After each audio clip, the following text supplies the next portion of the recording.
Selamat datang di Kisah Mencekam, tempat di mana setiap cerita datang untuk memukau keberanianmu.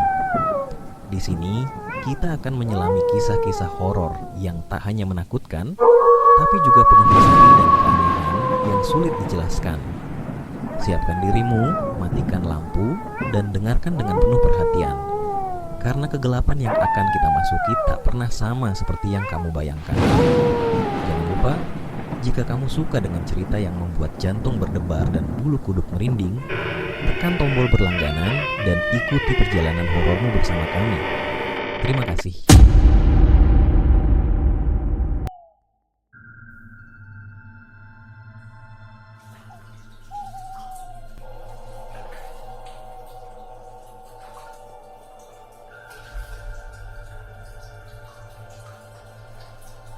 Malam itu, Dito yang baru pulang lembur terpaksa memilih bus malam untuk perjalanan dari Bekasi ke Bandung.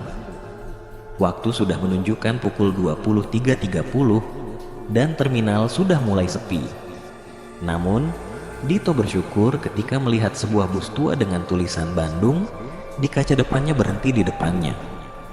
Tanpa pikir panjang, Dito naik ke dalam bus. Anehnya, tidak banyak penumpang di dalam.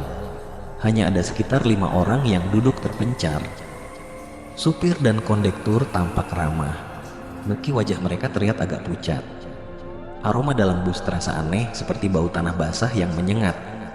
Dito memilih tempat duduk di bagian tengah, dekat jendela. Ketika bus mulai melaju, ia merasa ada yang ganjil.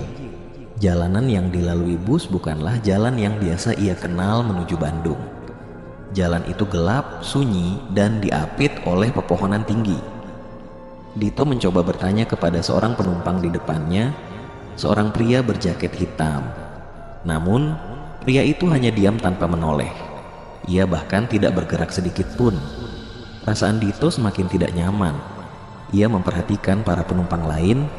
Mereka semua tampak aneh, terlihat kaku, seolah-olah tidak hidup. Tiba-tiba, ia merasa udara menjadi dingin dan lampu bus berkedip-kedip. Dalam kepanikan, Dito memutuskan untuk mengintip ke arah supir. Betapa terkejutnya ia ketika melihat supir dan kondektur tidak lagi terlihat seperti manusia. Wajah mereka berubah menyeramkan dengan mata kosong, kulit pucat, dan senyuman lebar yang mengerikan.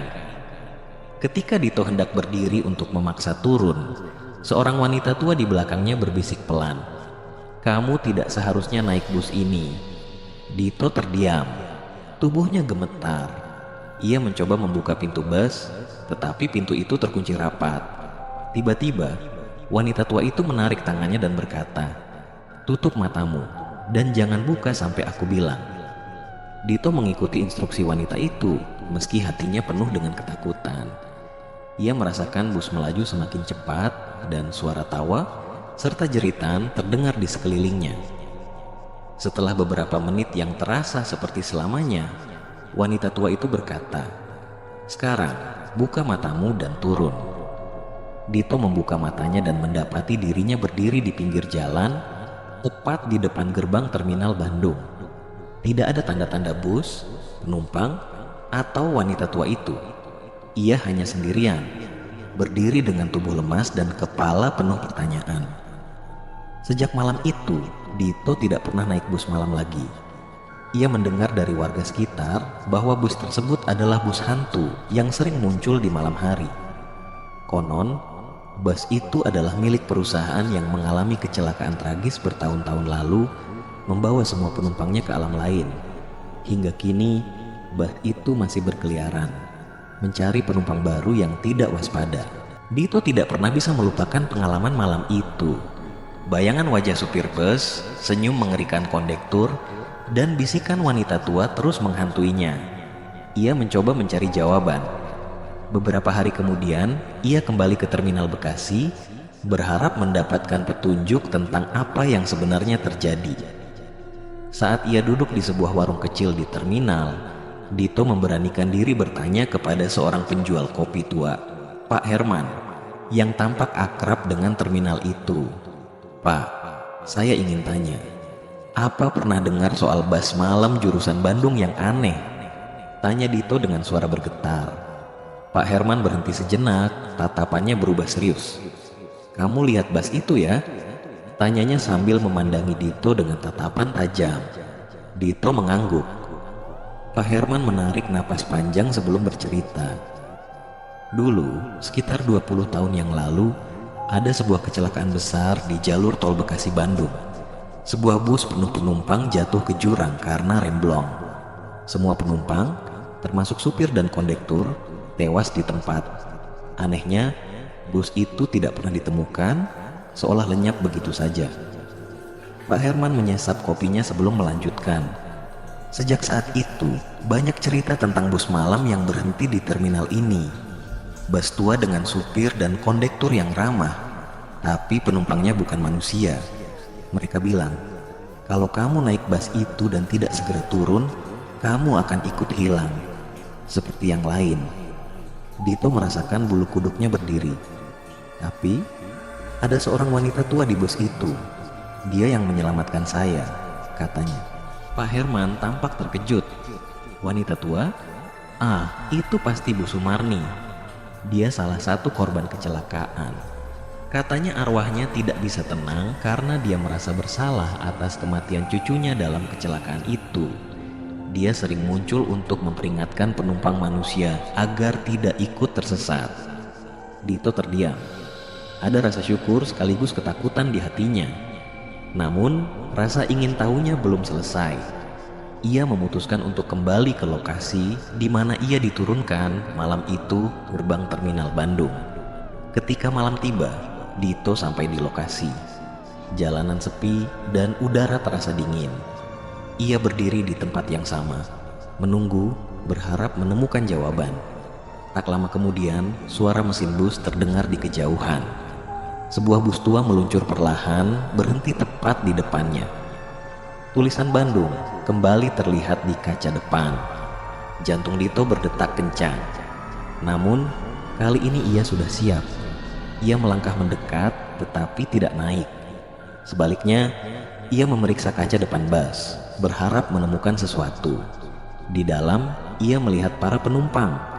Wajah mereka pucat, kosong, dan menatap lurus ke depan. Di sudut pandangnya, ia melihat wanita tua itu, Bu Sumarni. Wanita itu menatap Dito dengan sorot mata penuh peringatan. "Dito."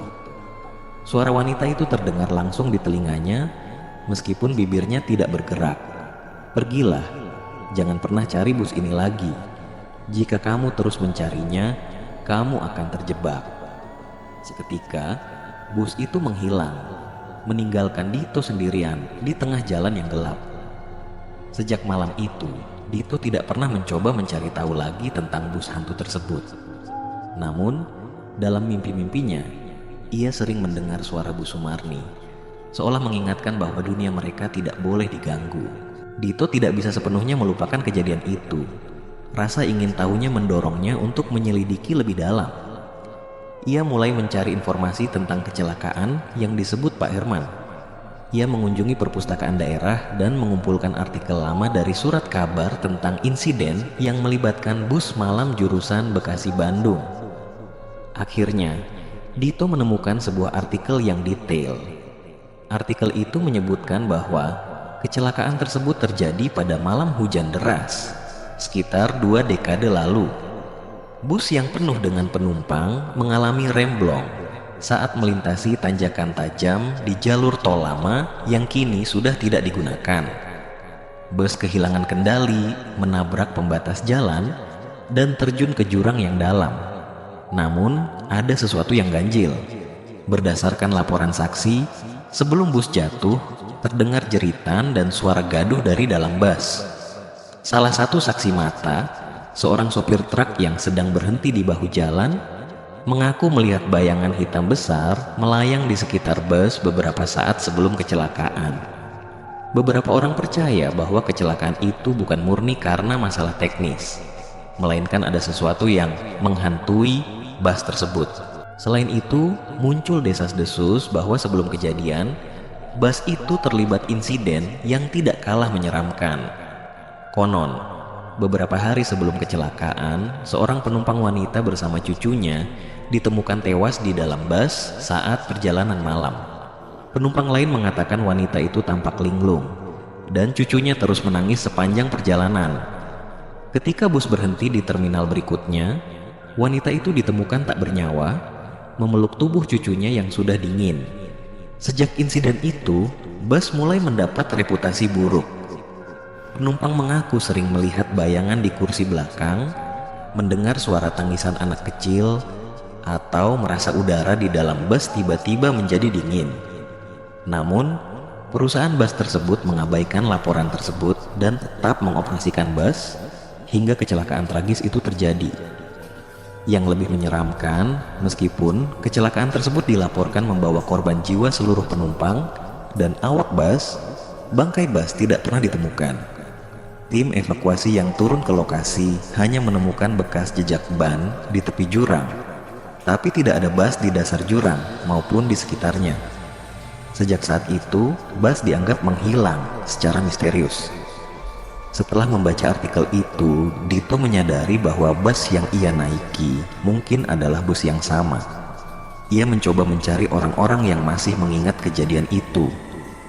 Salah satu yang ia temui adalah seorang pria tua bernama Pak Badrun, mantan mekanik yang dulu bekerja di perusahaan bus tersebut. Pak Badrun bercerita dengan nada suara bergetar. Bus itu sejak awal sudah membawa sial, katanya. Supir bus itu, Pak Dirman, dikenal suka ugal-ugalan dan sering tidak mengindahkan keselamatan penumpang. Bahkan, malam sebelum kecelakaan, beberapa kru bus sempat melihat Pak Dirman bertengkar hebat dengan seorang wanita penumpang yang membawa cucunya. Wanita itu menuduh bos ini membawa aura buruk. Dia bilang, ada penunggu yang tidak suka bus ini melintasi jalur tertentu. Pak Badrun melanjutkan dengan lirih. Setelah kejadian itu, saya bermimpi. Dalam mimpi itu, saya melihat bus itu berjalan tanpa tujuan, membawa arwah-arwah yang tidak bisa tenang. Mereka seperti terjebak dalam perjalanan yang tidak pernah selesai. Meski Dito memutuskan untuk berhenti menyelidiki, mimpi buruk terus menghantui malam-malamnya. Ia sering terbangun dengan keringat dingin, mendengar suara-suara yang familiar, deru mesin bus, suara kondektur memanggil penumpang, dan jeritan samar. Seolah-olah bus hantu itu masih mencarinya. Suatu malam, Dito menerima telepon tak dikenal. Suara di ujung telepon terdengar serak dan tidak jelas, tetapi ia mendengar satu kalimat yang membuat jantungnya berdegup kencang. Kembalilah ke tempat semuanya dimulai. Panggilan itu mengganggu pikirannya selama berhari-hari, hingga akhirnya ia memutuskan untuk kembali ke lokasi kecelakaan, yaitu jalan tol lama yang sudah tidak digunakan lagi. Ia meminta bantuan temannya, Arman, seorang jurnalis yang juga penasaran dengan kisah ini. Bersama, mereka berangkat ke lokasi di malam hari. Saat mereka tiba di jalan tol lama, suasana terasa sangat mencekam. Jalanan sepi, diselimuti kabut tebal, dan hanya ada suara angin yang berbisik di antara pepohonan. Dengan senter di tangan, mereka mulai berjalan menyusuri bekas jalan yang kini dipenuhi retakan dan rerumputan liar. Ketika mereka mendekati tanjakan tajam yang disebut sebagai lokasi kecelakaan, Arman berhenti mendadak. "Lihat itu, Dit," katanya sambil menunjuk ke arah jurang. Di kejauhan, terlihat bayangan samar sebuah bus tua yang tampak menggantung di udara, seolah-olah terjebak di antara dunia nyata dan dunia lain. Dito dan Arman memandang dengan ngeri. Tiba-tiba, suara klakson bus terdengar keras, membuat mereka berdua hampir terjatuh. Dari dalam kabut, bus itu muncul, melaju perlahan ke arah mereka. Tulisan Bandung di kaca depan bus menyala samar-samar, dan lampu-lampu bus berkedip-kedip tidak stabil. Bus berhenti di depan mereka, pintunya terbuka perlahan, memperlihatkan interior yang gelap. Di dalam, Dito melihat wanita tua yang pernah menyelamatkannya. Wanita itu berdiri, menatapnya dengan mata penuh amarah. "Kamu tidak seharusnya kembali," kata wanita itu. Suaranya menggema di udara. "Kamu sudah diselamatkan, tapi sekarang kamu membuka pintu yang seharusnya tetap tertutup." Arman mencoba menarik Dito untuk pergi, tetapi kaki Dito terasa berat. Ia melihat ke dalam bus dan menyadari bahwa semua penumpang menatapnya dengan tatapan kosong. Wajah mereka penuh luka dan darah. Di antara mereka, ia melihat seorang pria berjaket hitam yang ia temui sebelumnya, tersenyum menyeramkan sambil mengacungkan jari menunjuk ke arahnya. Wanita tua itu melangkah keluar dari bus, mendekati Dito. "Bus ini bukan hanya sekadar alat transportasi," katanya. "Ini adalah penjara bagi arwah-arwah yang tidak bisa tenang. Mereka adalah korban dari keserakahan dan dosa yang tidak terbayarkan." Ia menjelaskan bahwa sebelum kecelakaan, supir dan kondektur bus sering terlibat dalam praktik kotor seperti menerima uang sogokan untuk menambah penumpang melebihi kapasitas. Bahkan, malam kecelakaan itu, mereka melintasi jalur terlarang demi menghindari pemeriksaan. Jalur itu diyakini sebagai jalan yang dikunci oleh penghuni gaib. "Kamu sudah diselamatkan, Dito. Tapi jika kamu tidak pergi sekarang, kamu akan menjadi salah satu dari mereka." Wanita tua itu menunjuk ke arah bus, dan Dito melihat wajah para penumpang mulai berubah menjadi tengkorak, dengan mata kosong yang menatapnya tajam. Dengan sisa keberaniannya, Dito menarik Arman dan berlari sejauh mungkin dari bus. Di belakang mereka, suara deru mesin semakin keras, disertai suara tawa dan jeritan yang membelah malam. Ketika mereka hampir mencapai mobil, mereka mendengar suara ledakan keras. Saat menoleh, bus itu sudah menghilang, menyisakan jejak ban yang terbakar di aspal. Dito dan Arman tidak pernah kembali ke tempat itu lagi. Namun, mereka tahu bahwa bus hantu itu masih berkeliaran, mencari penumpang baru. Kini, setiap kali Dito mendengar cerita tentang bus malam jurusan Bekasi-Bandung, ia hanya bisa berharap bahwa orang-orang yang tidak tahu akan kisah ini berhati-hati. Sebab, jika Anda melihat bus tua dengan tulisan Bandung di malam hari, berpikirlah 2 kali sebelum naik. Dito kini menjalani hidupnya dengan tenang, tapi setiap kali malam tiba, ia selalu merasa ada sesuatu yang mengawasi dari kegelapan. Ia tahu bahwa meskipun ia berhasil melarikan diri, bus itu tidak akan pernah berhenti mencari. Sebab, dalam dunia yang terpisah tipis antara hidup dan mati, tidak ada yang benar-benar selamat. Hari-hari Dito berlalu dengan perasaan aneh yang terus menghantuinya. Meski ia telah berusaha melupakan pengalaman menyeramkan itu, sesuatu dalam dirinya mengatakan bahwa cerita ini belum selesai. Mimpi buruk semakin sering datang. Ia selalu berada di dalam bus tua itu, duduk di tengah para penumpang yang wajahnya kosong dan menatap tajam ke arahnya. Setiap kali terbangun, ia merasa ada bau tanah basah di kamarnya, persis seperti aroma yang ia rasakan di dalam bus malam itu. Tidak hanya itu, ia mulai merasakan kehadiran yang tidak terlihat. Di sudut-sudut rumahnya, ia sering melihat bayangan hitam sekilas, seperti seseorang berdiri diam mengawasinya. Peringatan dari Pak Badrun. Dalam kebingungannya, Dito memutuskan untuk menemui Pak Badrun lagi. Ia merasa pria tua itu mungkin memiliki jawaban atas apa yang ia alami. Ketika Dito tiba di rumah Pak Badrun, suasana terasa semakin mencekam. Rumah itu gelap, hanya diterangi lampu redup, dan pintunya setengah terbuka. Masuk saja, suara Pak Badrun terdengar dari dalam, serak dan berat. Dito masuk dan melihat Pak Badrun duduk di kursi, dengan wajahnya yang tampak lebih tua dari terakhir kali mereka bertemu. Pria itu menatapnya dengan mata yang lelah. "Kamu tidak seharusnya kembali ke lokasi itu, Dito," katanya tanpa basa-basi. "Bus itu sudah menandaimu." Dito merasa tubuhnya merinding. "Maksud Bapak apa? Menandai saya?" Pak Badrun mengangguk perlahan. "Bus itu bukan hanya sekadar kendaraan arwah. Ia membawa penumpangnya ke dunia lain, tempat mereka terjebak. Tapi ketika kamu mendekati bus itu lagi, kamu menarik perhatian mereka. Mereka tahu kamu masih hidup, dan sekarang mereka tidak akan berhenti sampai kamu ikut bersama mereka." Malam itu, Dito pulang dengan perasaan berat. Dia mencoba mengabaikan apa yang dikatakan Pak Badrun, tapi firasat buruk terus mengganggunya.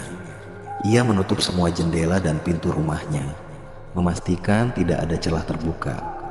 Namun, tepat saat ia mematikan lampu untuk tidur, suara deru mesin terdengar dari luar. Dito langsung terbangun. Jantungnya berdegup kencang. Ia melongok dari jendela, dan di depan rumahnya, bus tua itu berdiri. Lampu depannya menyala, seolah-olah menunggu. Tulisan Bandung kembali terlihat samar di kaca depan. Pintu bus terbuka dan dari dalam, ia melihat sosok wanita tua, Bu Sumarni. Kali ini wajahnya terlihat berbeda. Bukan lagi penuh peringatan, melainkan penuh kepasrahan. "Naiklah Dito," katanya dengan suara yang menggema di kepalanya. "Mereka tidak akan membiarkanmu pergi." Dito panik. Ia mundur ke dalam rumah, tetapi suara ketukan keras mulai terdengar dari pintu depan. Ketukan itu semakin keras, hingga seolah-olah pintunya akan hancur. Dengan napas yang memburu, Dito berlari ke kamar, mengunci pintu, dan bersembunyi di bawah selimut. Namun, ketika ia membuka mata, ia sudah berada di dalam bus. Dito melihat sekeliling. Bus itu penuh dengan penumpang, semuanya menatapnya dengan mata kosong. Wanita tua itu berdiri di sampingnya, memegang tangannya. "Kamu tidak bisa melarikan diri lagi," katanya. "Ini adalah akhir dari perjalananmu." Bus melaju di jalan yang gelap tanpa ujung. Di luar jendela, hanya ada kegelapan pekat dan bayangan-bayangan yang berputar-putar. Suara jeritan terdengar di kejauhan, bercampur dengan tawa menyeramkan. Dito berusaha melawan. Ia mencoba membuka pintu bus, tetapi tidak ada yang bisa ia lakukan. Setiap kali ia bergerak, penumpang lain mencengkeramnya dengan tangan dingin seperti es. Akhirnya, ia hanya bisa duduk diam, menyadari bahwa ia kini adalah bagian dari mereka, penumpang bus hantu jurusan Bekasi Bandung. Beberapa minggu setelah hilangnya Dito, Arman mencoba mencarinya. Namun, tidak ada jejak yang tersisa. Satu-satunya petunjuk adalah sepucuk surat yang tertinggal di meja Dito. Surat itu hanya berisi satu kalimat: "Jangan pernah naik bus malam jurusan Bekasi Bandung." Sejak saat itu, kisah bus hantu semakin sering terdengar. Para sopir truk malam melaporkan melihat bus tua melaju di jalan tol dengan kecepatan tinggi. Namun ketika dikejar, bus itu menghilang begitu saja. Bagi yang mendengar cerita ini, berhati-hatilah. Jika Anda melihat bus tua dengan tulisan Bandung di malam hari, jangan pernah naik. Sebab perjalanan itu mungkin akan menjadi perjalanan terakhir Anda.